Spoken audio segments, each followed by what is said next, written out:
Hello, welcome back to the channel. I'm Joseph Kreiss Photography, embracing the grain.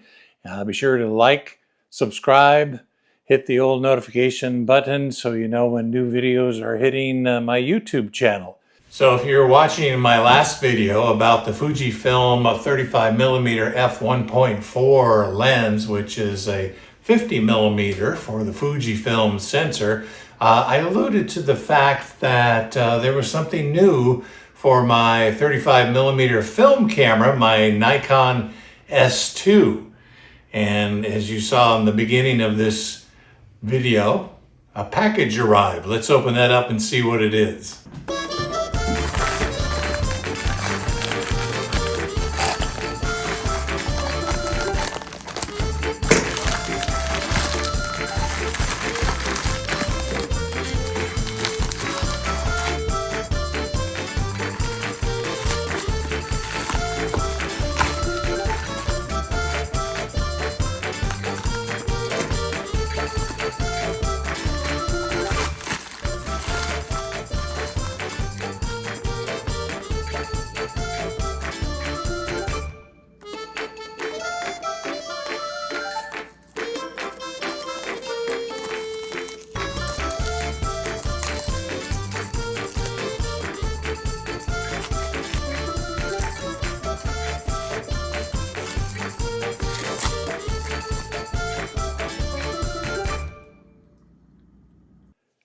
Here it is in all its Bakelite glory. And I don't know if you can see that, but it's all in Russian. And this is the fabled Jupiter 12. Throw that right there. f2.8, 3.5 centimeter wide angle lens with the Nikon S external bayonet mount. Now, I'll admit, I had a heck of a time figuring out how to mount this lens onto my S2 body. I've never had to mount a lens with an exterior mounting system, bayonet, before, so I was struggling with it. And the thing that made it even harder was this is the back element, which is totally exposed and obviously is sticking way into the camera body up against the shutter. And the last thing I wanted to do was, one, wreck the shutter of my Nikon, and two, put some scratches in the back end of this element. So that was interesting, but I finally figured it out. And so I decided to use this lens exclusively, load up a roll of film, and test it out. How did I like it? How did it perform? What do the negatives look like? Well, stick around. We're going to look into that in just a minute.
weeks later. Just got an email saying that my film has been processed and scans been made, and I can see the pictures online. So we're going to take a look at that.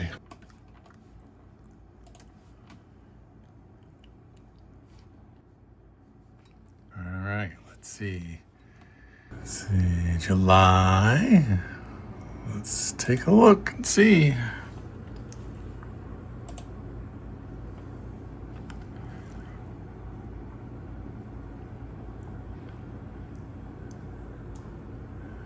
Not sure if everything's in focus, but not too bad. At least I got images. Good deal. All right, so I'm going to download this film. Well, it is film. And take a look at them. They look a little soft, but we'll check that out once I download them into the computer.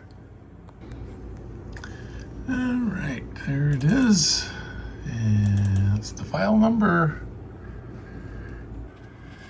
All right, got them all opened in Photoshop.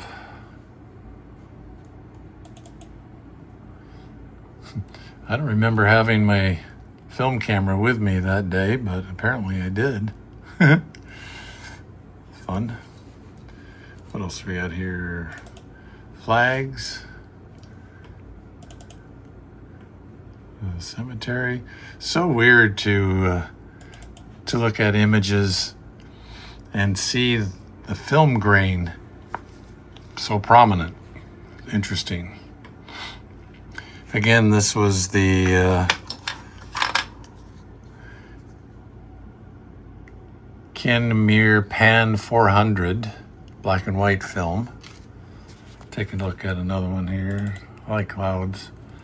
We'll take a look, see, open them up, do a little editing, and we'll show these at the very end.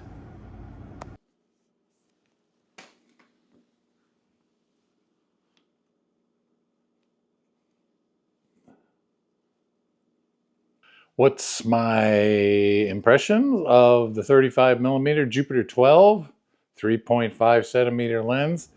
I'm not blown away by the lens, but then again, at least I'm not totally disappointed with it. It's not a failure. It seems like it's a pretty decent lens.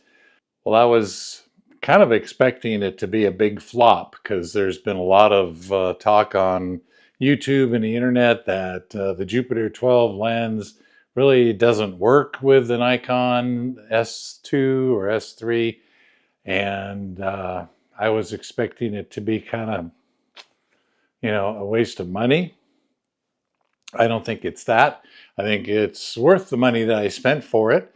I can't really justify the price of a Nikkor lens of the same focal length for my S2 just because it's a kind of a hobby camera and a secondary camera for me, and it's already costing enough money to process and buy film.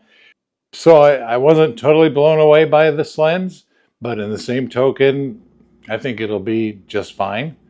I zone focused the majority of the things that I was shooting, set the f-stop to f8 or f11 out in the daylight, and use the auxiliary 35mm finder on the cold shoe of the S2. And it seemed like the averages were pretty good. If I was really wanting something totally critical, I would use the actual split image finder, then go back in and reframe with the 35mm auxiliary finder. The one thing I found is that you're not going to be able to do extreme close-up work with that lens because it starts to feel like it's pushing itself into the back inside of the camera body as you focus closer. I don't know if that's true or if it's just kind of tight or whatever, but I didn't want to chance that. So as far as things from 5 8 feet to infinity. I think it's going to be just fine. I'm good with it. Taking a look at the negatives, you're pretty close to nailing the exposure on all these.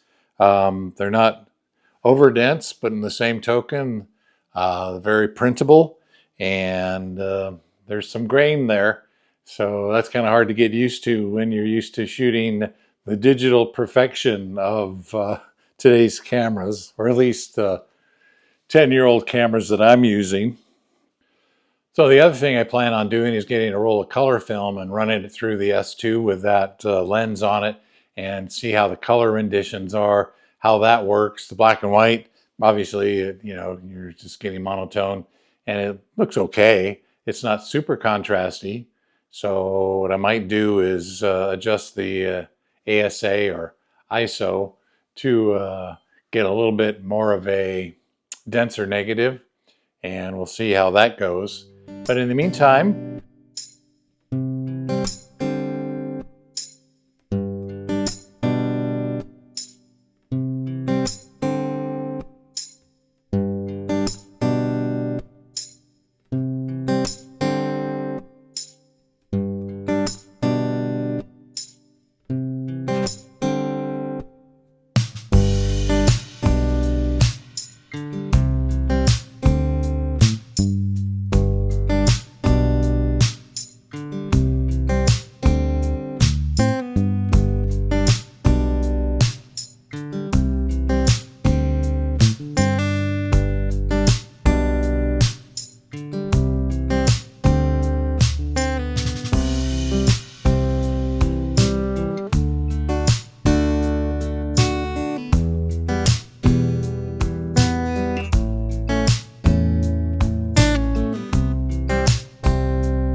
so anyway, that's it for today. Thank you so much for watching, subscribing, hitting the old notification button.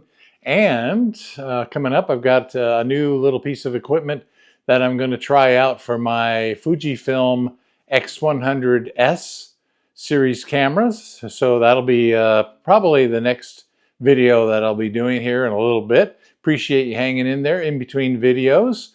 And again, thank you so much for watching the channel. Tell your friends about Embrace the Grain, Joseph Kreiss Photography on YouTube. Until then, thanks so much. Talk to you soon.